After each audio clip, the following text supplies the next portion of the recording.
I just want to mark with CEAT's earnings coming in, that's the second tire company which has reported a good set of numbers, of course, after JK Tyres. So we'll keep it with the space.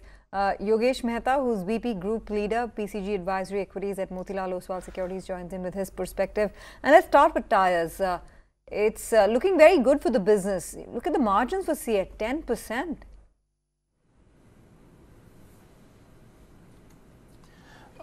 Yeah, since they have got a tailwind with the raw material cost which has gone down, and plus it will be fueling new the plant which is coming up, so that will add more capacity. But profitability, which was expected around the net profit around 70 crores, so it was very much in line with the expectation along with the margin, because typically it is it is not comparable with the last YOY, and now it has shown a good numbers overall. I have seen just a prima facie number about 72 crores of a net profit, and which is the expectation of almost 69 crores.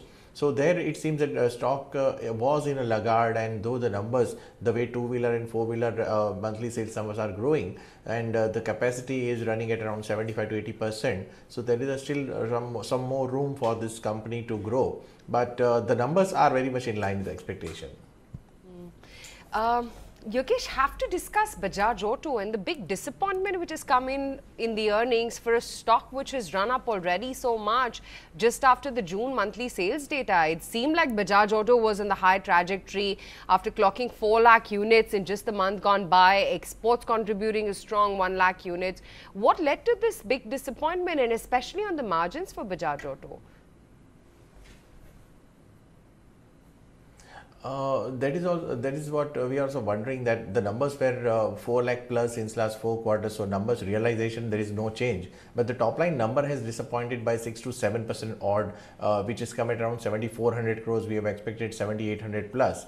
So that there is a disappointment of almost 6 to 7%, and the EBITDA margin we are expecting 19.5%, which is come around 18.5, 18.3, 18.4%. So that EBITDA margin is eating away some kind of the other income we have not seen in details right now. But EBITDA margin has disappointed, and even after sales of 4 lakh plus in last 4 months, still if it is struggling for this kind of a profitability. But even with knee-jerk reaction on the result day, it is fine. But even 100 crore profit, which was expected, difference of 100 crores, we are expected 1240, 1250, around 1250 crores of a profit for this quarter, which is coming at 1140. So it is just a hardly 7-8% miss on the expectation. But beyond a point, the expectation was in line with the numbers, which has disappointed right now with the EBITDA margin on the downside and the top line numbers. Yeah, that may be the case. Looking at it individually, and would want your view on essentially the oil and gas companies. You have Reliance Industries, which is holding out, but ONGC has seen good days all of this week. What's the call that you make on RIL for its refinery business and on ONGC? Reliance particularly we like it, because if you compare on the global peer companies, each and every company is the global names, they are quoting around 8.5, 9 times EV to EBITDA. So that global comparison, Reliance is now at the similar level. The only edge which is getting apart from oil and gas is the Geo. The Geo equity value now stands for around 255 rupees per share, with the subscriber number inching higher than almost 22 crores right now. So there we believe that that has added some fuel into that with the SOTP basis.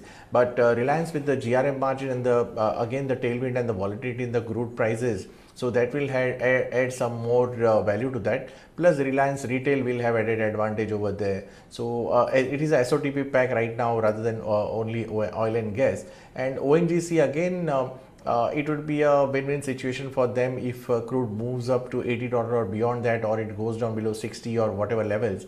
But it will be a win-win situation for them, and they will have to either pass on the subsidy or to cut their own profit margins. So there we believe that ONGC has hardly got any upside, and it is no more a dividend yield attraction left with this company. So we believe that rather than ONGC, Reliance will have a better days and better advantage over in the investment portfolio.